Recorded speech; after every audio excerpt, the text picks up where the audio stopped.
Bueno, doncs estem així un dia més en la Casa de l'Oli, un dels espais museístics de la ciutat, per a obrir en aquest cas una exposició en la que, com a historiador, me dona especial il·lusió des del moment en què m'ho va plantejar, que és la Gran Nevada de l'any 46.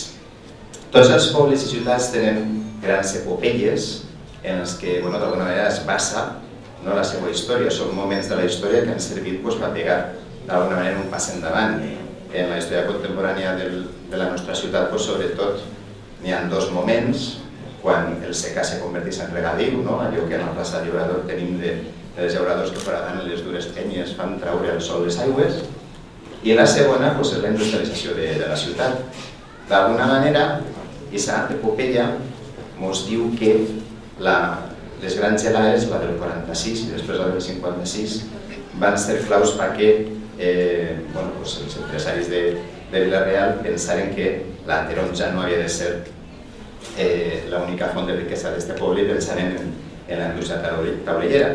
Vila-real, després de la gelada del 1946, va ser una catàstrofe no sols econòmica, sinó també ecològica, que va suposar un impàs, una transformació del nostre poble. Per a mi, evidentment, me fa una especial il·lusió l'exposició d'avui. El Vilaempren i el que s'han comentat del programa Recuperem, que ha sigut una idea d'aquests tres excel·lents treballadors en l'àmbit de la sensibilitat de l'arxiu, de l'àmbit de la sensibilitat de tot el nostre.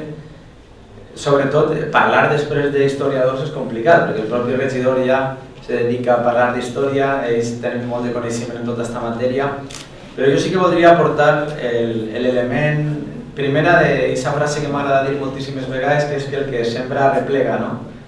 I vam iniciar un procés en l'Ajuntament de ficar en marxa sobretot el talent de la gent més jove, que moltes vegades se veu obligada a anar-se'n del poble per no tindre oportunitats en una situació de crisi tan important com la que hem passat aquests anys i com la que estem vivint, especialment els més formats. Per això van crear el programa Vilabeca, que són unes beques que tenim en l'Ajuntament, que cada any prop de 25-30 joves de la ciutat poden desenvolupar els seus projectes, els paguem un xicotet sou per això, una ajuda des de l'Ajuntament, però ells també reverteixen aquesta ajuda que es donen des de l'Ajuntament de Vila-real un poquet en benefici del patrimoni de tots. Jo soc Cristian Pardo i soc becari a l'Arxiu Municipal gràcies al programa Vilabeca Emprèn. Forme part de l'equip Recuperem. El procés d'elaboració de l'exposició va costar en un primer moment per fer nosaltres un estudi preliminar de la situació. És a dir, no pots fer una exposició d'aquestes característiques si no coneixes el context, l'època i la història. Quan ja sabíem molt sobre la postguerra i les polítiques d'aquell moment i l'economia, entonces ja va ser el moment d'utilitzar l'arxiu quasi com a investigadors més que com a funcionaris, com a becaris, i mirar realment quina documentació podia tindre un interès per a les persones que no saben d'història, per a la ciutadania en general. Entonces vam fer una selecció de... Heu vist que n'hi ha 3 vitrines, cada una té una temàtica. La primera és els discursos de l'alcalde, que conta des del seu punt de vista com a alcalde de la dictadura com estava el poble. Evidentment mal, perquè acabem d'eixir d'una guerra. I després els llibres d'actes, que són on se reunia tot el pleno i ells anotaven oficialment com estava el poble, o la visió que ells tenien de com estava el poble. La segona vitrina hem fet una selecció de les obres, perquè hi havia molt de paro obrero, que diuen ells.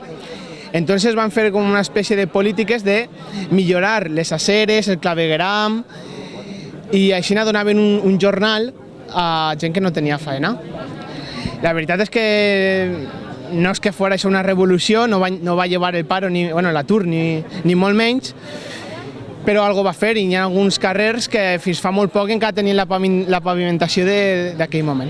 I ja tenim una tercera vitrina que n'hi ha marques de taronges, que molt les ha deixat un particular, i ja després tenim tot el fondo d'hemeroteca, que l'hem tret de l'Arxiu de Castelló, i després fotos de particulars, de gent que ve a l'arxiu i mos donen fotos. Nosaltres les digitalitzem i li tornem l'original.